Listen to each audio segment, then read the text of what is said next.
Continua aí, Vitor. Firme, hein? Estamos improvisando hoje, irmãos. Lucas, capítulo 5. Vamos lá no Evangelho de Lucas, irmãos. Eu pretendo não ser demorado. Eu quero orar pelos irmãos ainda nesta noite. Lucas, capítulo 5. Diz assim a palavra de Deus no Evangelho de Lucas: E aconteceu que, apertando a multidão para ouvir a palavra de Deus, estava ele junto ao lago de Genezaré, e viu estar 2 barcos junto à praia do lago, e os pescadores, havendo descido deles, estavam lavando as redes. E entrando num dos barcos, que era de Simão, pediu-lhe que o afastasse um pouco da terra, e assentando-se ensinava no barco a multidão. E quando acabou de falar, disse a Simão: Faze-te ao mar alto, e lançai as vossas redes para pescar.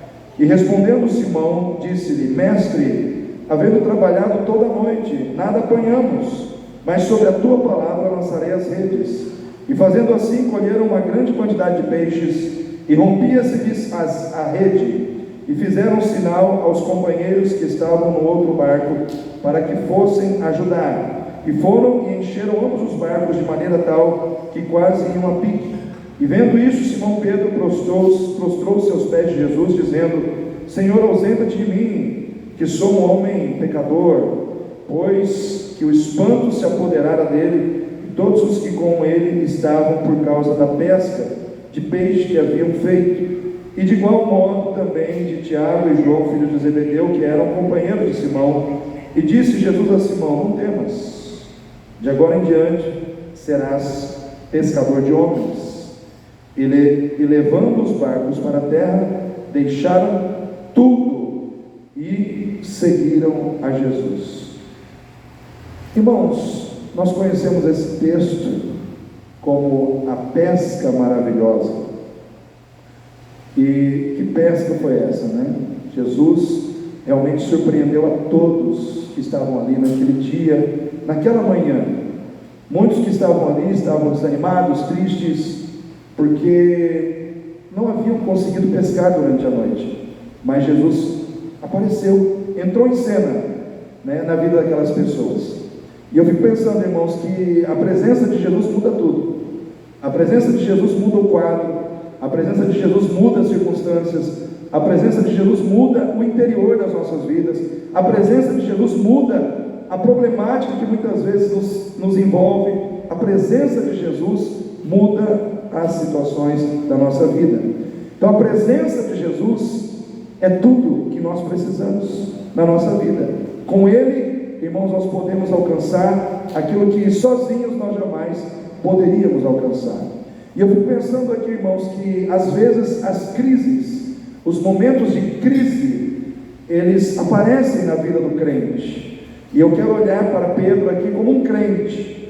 Embora fosse o início da caminhada dele com Jesus, sabemos que ele era escolhido por Jesus para ser um dos 12 apóstolos de Jesus. Ou seja, ele estava debaixo de uma escolha. Ele era um escolhido para andar com Jesus. Ele era um escolhido para servir a Deus. Ele era um escolhido para levar adiante o ministério de Jesus nessa terra. E Pedro estava passando um momento de crise. E naquele momento de crise, ele entendeu algumas situações importantes. Que às vezes os momentos de crise servem a propósitos divinos na nossa vida. Às vezes o teu momento de crise, ele não está acontecendo à toa. Existe um Deus trabalhando por trás da sua crise. Amém? Existe um Deus trabalhando por trás de situações que te deprimem. Quantas pessoas hoje estão deprimidas? Quantas pessoas hoje estão às vezes abatidas com circunstâncias da vida? E às vezes, irmãos, nós passamos por esses momentos porque eles servem a alguns propósitos de Deus na nossa vida.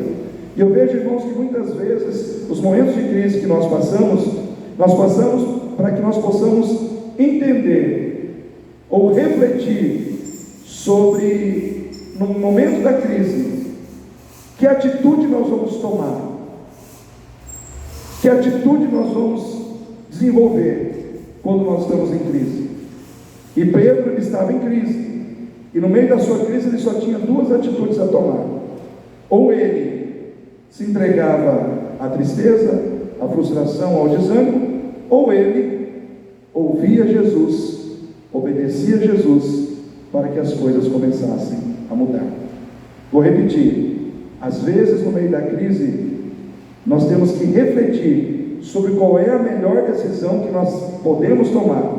Ou nós nos entregamos às situações que nos deprimem, nos entregamos ao desânimo, nos entregamos à frustração, nos entregamos às tristezas da vida, ou paramos para ouvir Jesus, obedecer a Jesus, para que as coisas comecem a mudar. Pedro estava vivendo um momento de crise, e essa crise girava em torno do quê? De uma noite em que ele se programou, se preparou sua traia de pesca, planejou tudo para que ele voltasse pela manhã com o seu barco cheio do que, irmãos? De peixe. Quem sai para pescar quer voltar com peixe. Irmãos, quem sai para pescar não quer voltar com o barco vazio, quer voltar com o barco cheio de peixe, né? Eu não sei que tipo de peixe tinha naquele mar, naquele lago, né? Porque o mar da Galileia, ou lago de Genezaré, na realidade ele era um grande lago de água doce, que era chamado de mar por causa da sua extensão, mas ali era um lugar onde os pescadores, eles ganhavam a vida pescando ali naquele local. Era um lugar de muitos peixes, e Pedro fez tudo certinho, preparou a traia, preparou as redes, foi pescar à noite, porque à noite os peixes vêm para cima, de dia os peixes se escondem, porque a luz do sol, o barulho, tudo isso faz os peixes ir para onde? Para o fundo. Então por isso não se pesca de dia, dificilmente se pesca de dia, né? Principalmente aqueles peixes que você quer pescar em grande quantidade, tem que se pescar de noite. É de noite que você joga as redes e tem a possibilidade de ter uma pesca, vamos dizer assim, bastante farta, né, de peixes. E ele fez tudo certinho, montou a sua embarcação, preparou a rede, saiu à noite, jogou a rede 1, 2, 3, 4, 20 vezes, mas as suas expectativas foram frustradas. As coisas não aconteceram do jeito que ele planejou. As coisas não aconteceram do jeito que ele planejou, idealizou, do jeito que ele queria que acontecesse.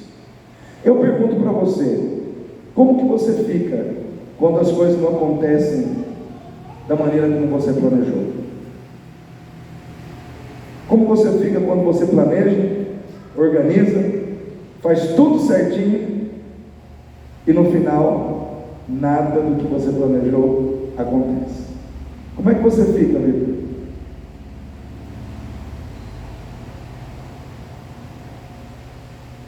Frustrado? Triste? E você,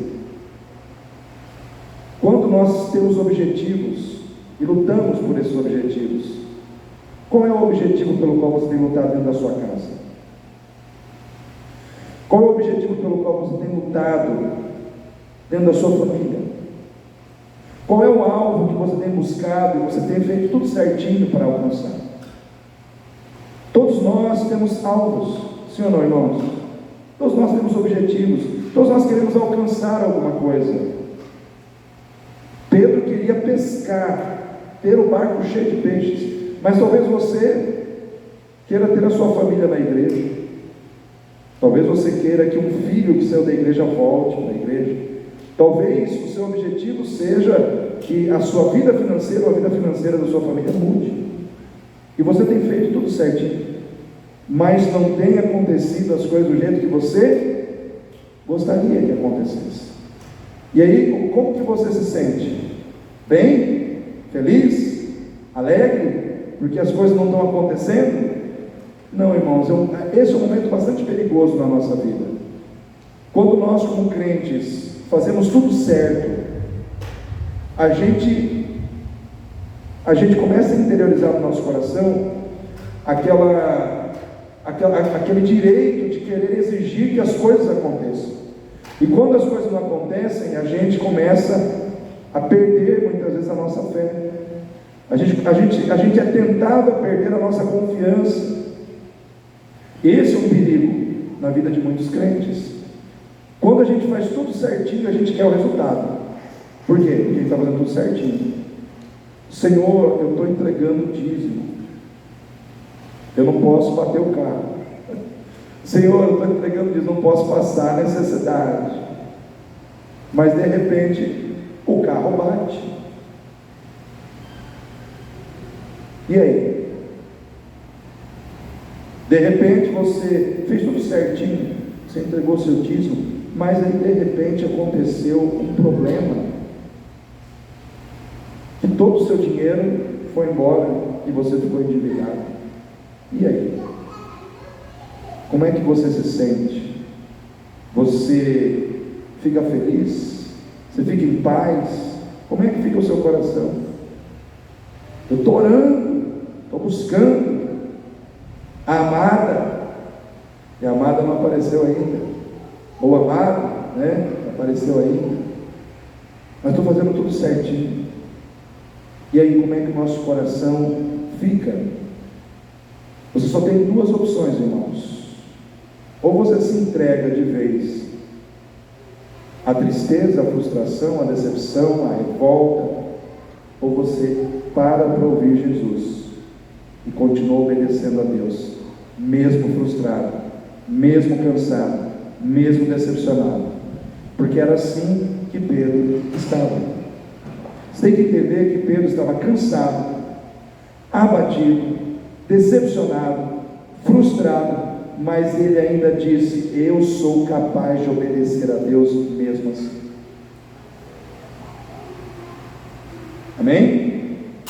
Cansado, frustrado, decepcionado, não aconteceu as coisas do jeito que eu queria, mas eu ainda estou ouvindo Jesus, eu ainda estou ouvindo o que Jesus tem a me dizer, e mais, eu ainda estou obedecendo a Jesus.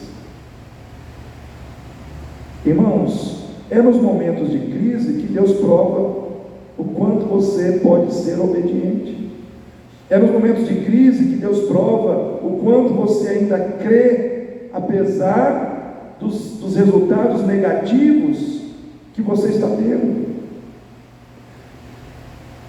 E eu vejo assim, irmãos, que a noite inteira para Pedro foi uma noite inteira de fracasso, de frustração, de tentativas frustradas. Só que a noite acabou e veio o dia. Aquela noite de fracasso, ela começou e ela acabou. E de manhã veio novidade na vida de Pedro. Veio algo novo na vida de Pedro. Que eu quero dizer para você, querido, que nós não somos poupados de passarmos por situações difíceis, mas nós não podemos perder de vista o cuidado de Deus sobre a nossa vida. Jesus estava ali de manhã esperando Pedro para entrar no seu barco e para mudar as situações. E Pedro, irmãos, o desafio de Pedro era concentrar a sua atenção em Jesus e não no problema. Concentrar a atenção do seu coração, a atenção da sua fé em Jesus e não no problema. Eu quero perguntar para você: aonde está a sua atenção hoje? Para onde você está olhando? Você está olhando para o problema ou você está olhando para Jesus? Talvez você está dentro do templo, mas pensando no problema. Talvez você está dentro do templo, mas você nem está ouvindo o que eu estou falando, porque a sua visão, a sua atenção está no problema. E eu quero dizer uma coisa para você: o seu problema não vai mudar ou não vai sair do lugar, enquanto você não colocar a sua atenção na pessoa que vai resolver o problema, que é Jesus. A noite foi de fracasso, mas de manhã as coisas começaram a mudar, no momento em que Pedro começou a olhar para Jesus, no momento em que ele começou a ouvir as palavras de Jesus, no momento em que ele começou a obedecer os direcionamentos de Jesus. E eu quero perguntar para você aqui nessa noite: você quer mudança de Deus na sua vida? Quem quer mudança de Deus na sua vida? Comece a olhar para Jesus. Comece a colocar os seus ouvidos na palavra de Deus. E comece a obedecer aquilo que o Senhor está direcionando para que você faça. Tudo começou a mudar quando Pedro colocou a atenção na direção certa. E a direção certa era aquela direção que apontava para Jesus. A solução que você precisa está nas mãos de Jesus. A cura que você precisa está nas mãos de Jesus. O milagre que você precisa está nas mãos de Jesus. A restauração que você precisa está nas mãos de Jesus. Ele vai entregar para você. Às vezes as nossas crises vêm para que nós possamos, irmãos, avaliar para onde o nosso coração vai caminhar. Ou o nosso coração caminha na direção de Jesus, ou caminha na direção dos nossos problemas. É ali que Deus está avaliando o quanto você realmente é capaz de permanecer na fé quando as coisas não estão bem para o teu lado. Às vezes as crises vêm para que o nosso coração possa amadurecer, no sentido de resistir às crises, resistir aos problemas, resistir ao desânimo, resistir à tristeza, resistir à frustração e continuar ouvindo a palavra de Deus e continuar obedecendo os direcionamentos de Deus. Você que está aqui hoje, você está tendo a oportunidade de ouvir a palavra, você está tendo a oportunidade de receber a palavra, e essa palavra que eu estou colocando no seu coração, ela não é minha, ela é a palavra de Deus. Ela produz vida, ela produz mudança, ela produz milagre. Pedro, ele diz: Senhor, trabalhamos a noite inteira e nada pegamos, mas sobre a tua palavra lançarei as redes. Em outras palavras, irmãos, Pedro disse: Senhor, eu vou me apoiar na tua palavra. A tua palavra é poderosa, a tua palavra é poder, a tua palavra, Senhor, é digna de ser levada a sério, e eu vou levar a sério essa palavra. O Senhor disse para mim lançar as redes, então sobre a tua palavra eu lançarei as redes. Momentos de crise na vida de quem foi escolhido para andar com Jesus, muitas vezes serve, irmãos, para que Deus possa trabalhar dentro de nós uma dependência maior dEle do que de nós mesmos. Eu vou dizer uma coisa para você: nem sempre as coisas vão acontecer do jeito que você quer, nem sempre as coisas vão acontecer do jeito que você espera. Muitas vezes, na realidade, vão acontecer de uma maneira totalmente diferente do que você espera que aconteça, para que o Senhor possa te ensinar algumas coisas. E dentre elas, Deus quer te ensinar que quando as coisas não estão no controle das suas mãos, elas estão no controle das mãos dele. E muitas vezes eu e você precisamos perder o controle da situação para encontrar o controle da situação nas mãos de Deus. Vou repetir: às vezes você precisa perder o controle da situação nas tuas mãos para encontrar o controle da situação de novo, mas não mais nas tuas mãos, mas nas mãos de Deus. O que o Senhor queria ensinar para Pedro naquele dia, naquela manhã, era: dependa mais de mim. Pedro, você não conseguiu nada, porque você fez tudo certo, mas dependendo de você mesmo. Fala para o seu irmão aí, olha para o seu irmão e fala: não dependa só de você.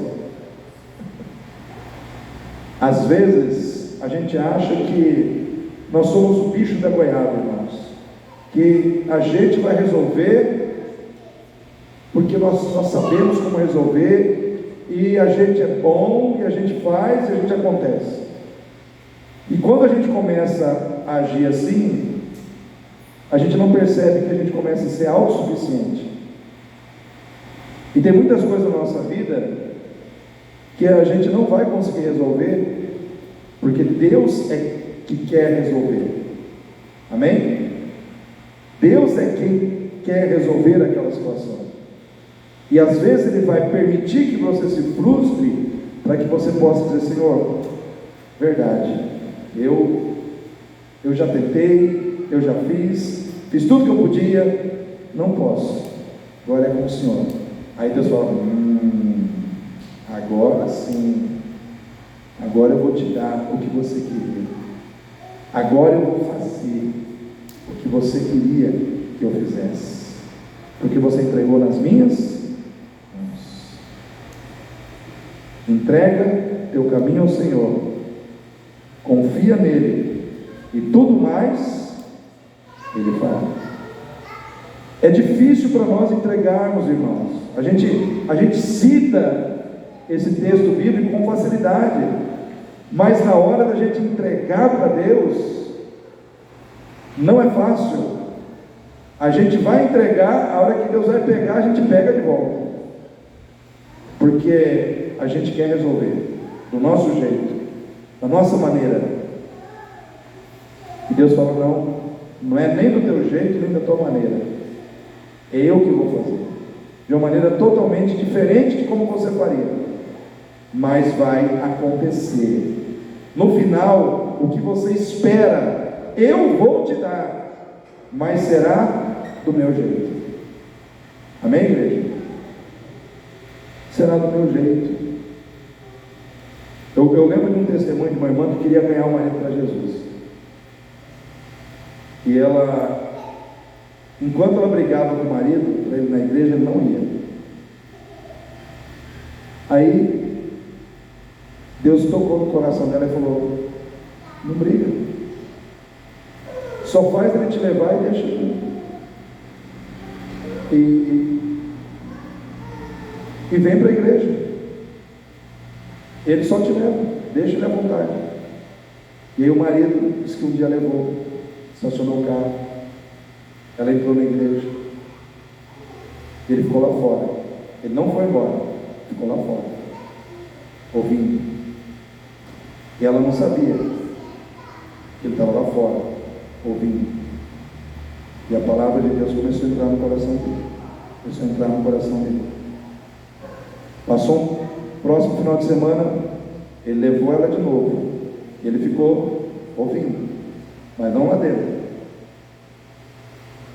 O que ela tinha que fazer? Parar de brigar, só isso.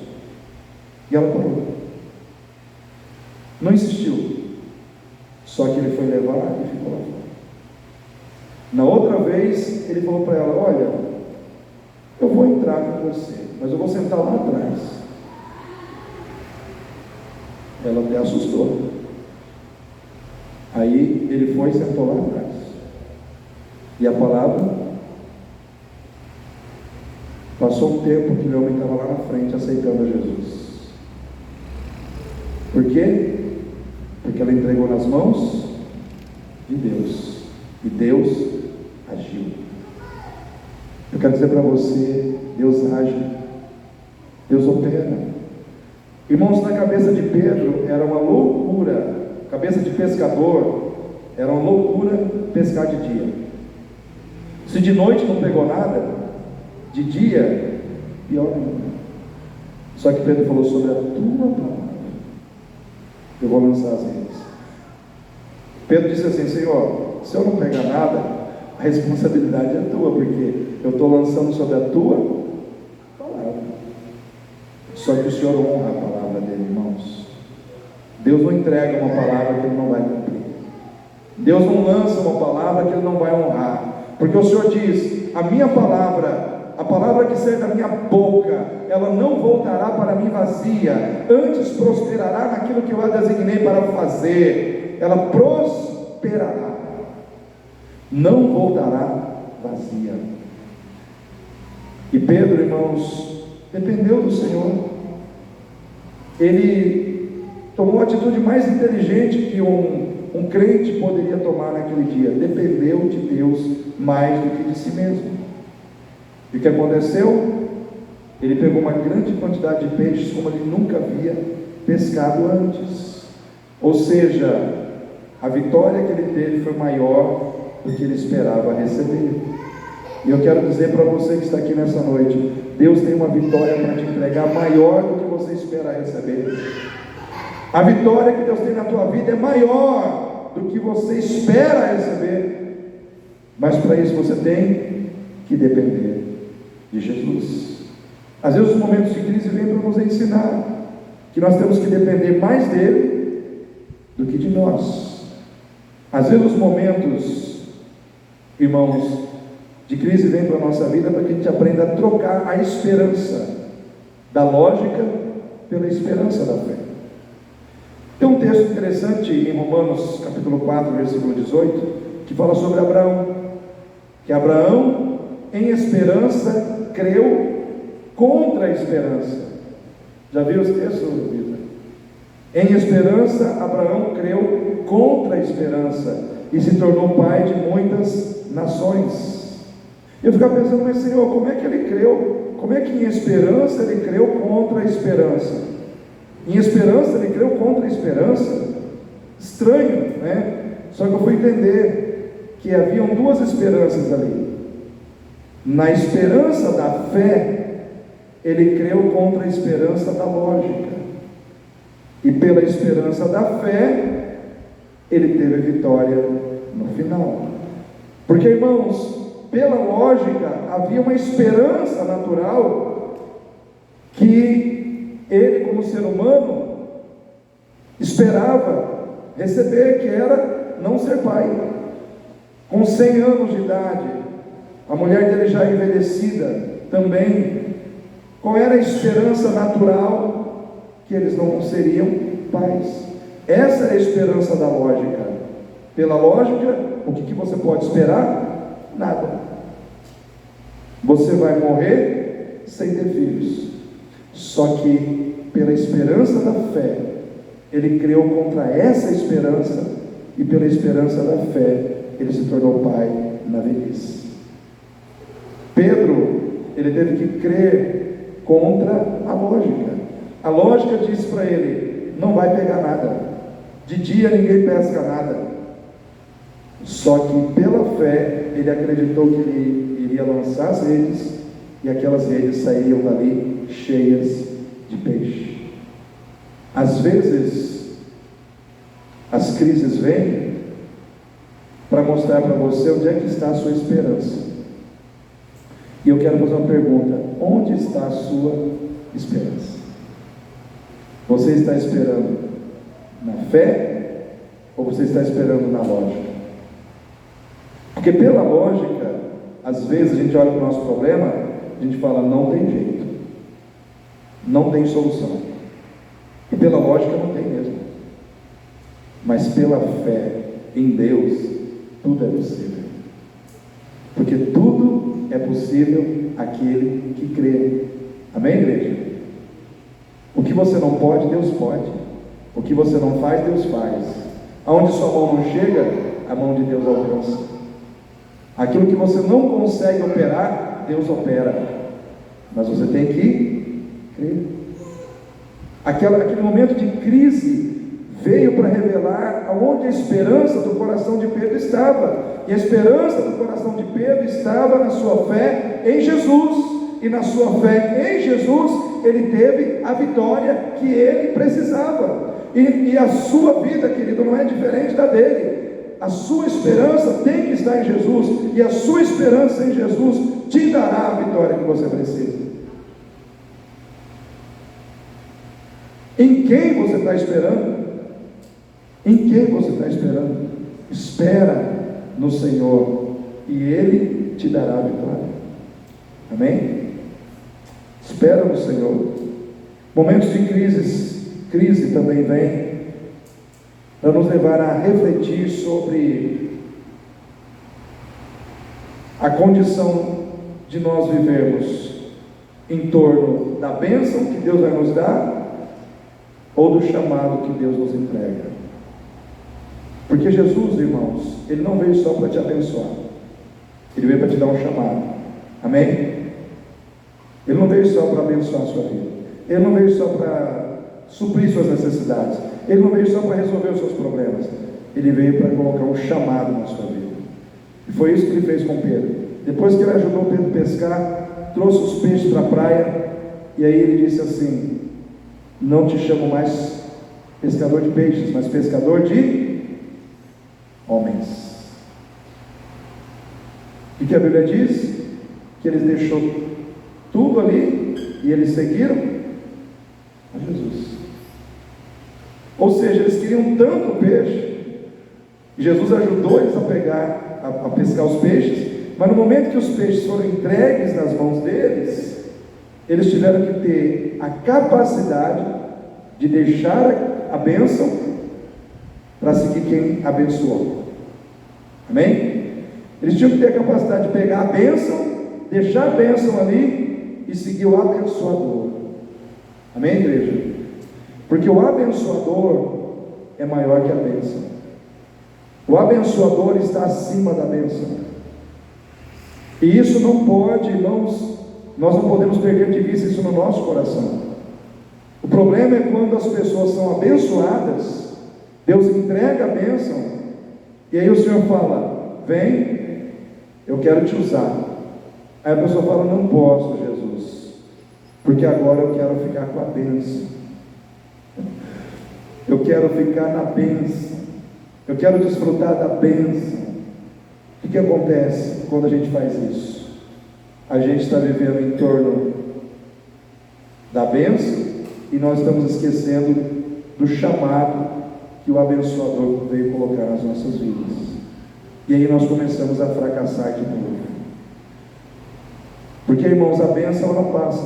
O peixe foi pescado, por maior que fosse a quantidade, ia acabar, sim ou não? Mesmo que tivesse um freezer gigante para colocar todos aqueles peixes, ia chegar uma hora que aqueles peixes iriam acabar. E aí? Porque as coisas passam. Por melhores que elas sejam, elas passam. Mas Jesus não. Ele permanece para sempre. E a gente tem que permanecer com Ele. A gente tem que caminhar com Ele. A gente tem que seguir os passos dEle. E a gente tem que fazer a vontade dEle em relação ao chamado que Ele nos deu. Hoje aqui do Ministério de Louvor do Pastor Gabriel, Isadora, mas esses dias eu passei um vídeo no Instagram de umas pessoas na África, que eles pegaram garrafas e improvisaram como se fossem microfones, pegaram um cabo de vassoura, não sei se o Gabriel e a Isadora chegaram a ver, viu? E eu e a Nicole conversamos durante a semana sobre aquele vídeo, e a Nicole falou algo interessante, falou: pastor, eles não tinham microfones, eles não tinham caixa de som, mas eles davam a Deus um louvor de coração. E às vezes nós temos tudo, nós temos o microfone, nós temos uma mesa, nós temos uma estrutura, nós temos caixas, e nós damos para Deus algo assim, como se a gente estivesse fazendo algo na obrigação, como se a gente estivesse fazendo algo pequeno para Deus. Por que muitas vezes a gente tem na mão tudo para fazer o melhor e a gente não faz? E tem pessoas que não têm nada, e elas pegam e dão para Deus o melhor. Qual é a reflexão que a gente tem que fazer? O que está faltando na nossa vida? O que está faltando para nós quando a gente pode fazer para o Senhor tudo que Ele espera, porque Ele já nos deu os recursos, Ele já nos deu as condições, mas a gente não faz. E aí tem outras pessoas que gostariam de ter essas condições que nós temos, elas não têm, mas elas fazem de coração. O que está faltando para nós e o que está sobrando para eles? Eu só encontro uma palavra, irmãos. Eu só encontro uma palavra: gratidão.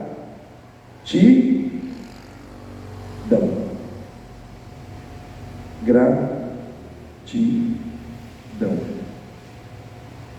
Aquele que é muito perdoado é muito grato. Aquele que se sente pouco perdoado, pouco grato é. Quando nós sentimos a miséria, profundamente a nossa miséria, o quão perdido nós andávamos sem Jesus, e começamos a entender a grandeza da salvação na nossa vida, irmãos, a gente tem que ser grato, e a gente tem que fazer para Deus tudo com alegria. Mas quando a gente não consegue ter a visão dessa grandeza, parece que a gente faz as coisas para Deus forçado, porque a gente não percebe a grandeza daquilo que a gente recebeu. Eu quero deixar essa palavra no seu coração nessa noite. A gratidão nos leva a servir, e a ingratidão nos leva a não servir. Ninguém serve a Deus se não for grato a Deus. Ninguém serve a Deus se não amar a Deus de verdade. Então eu quero que você fique em pé.